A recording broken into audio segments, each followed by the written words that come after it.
Tonight, lawmakers in Harrisburg are taking action after thousands of Western Pennsylvanians fell victim to an alleged pet cremation scandal. Covering Allegheny County, Pittsburgh's Action News 4 reporter Jordan Sayopa joins us live. And Jordan, 2 new bills were announced today.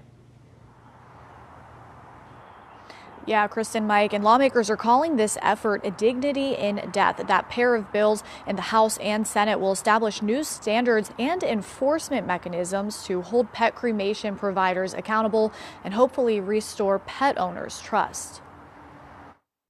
My pets are my babies. It broke my heart. It's hard for Sherry Trusa to hold back tears when she talks about her cat Snickers and her dog Joey Porter. She trusted Verib Funeral Home and Eternity Pet Memorial for cremation services when they both passed in 2024.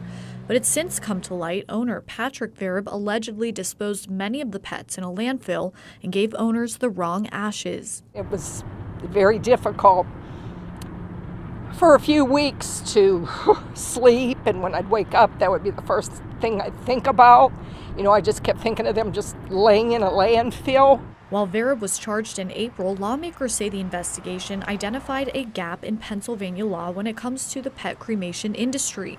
Senate Bill 950 and House Bill 1750 were introduced this week to close that gap. We had to create rules and regulations and identify how this was going to affect funeral home owners and crematoriums and make sure that there was a clear process for how we expected the businesses to act. The bipartisan companion legislation establishes new standards like requiring certification when remains are returned and mandating cremation providers to keep records of each cremation for at least 5 years.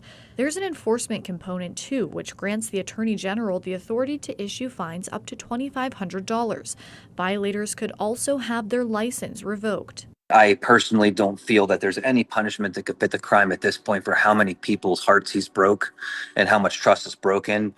But the new legislature is at least a start of rebuilding trust with the public. Rodney Little is the founder of a nonprofit called the Top Dog Therapy.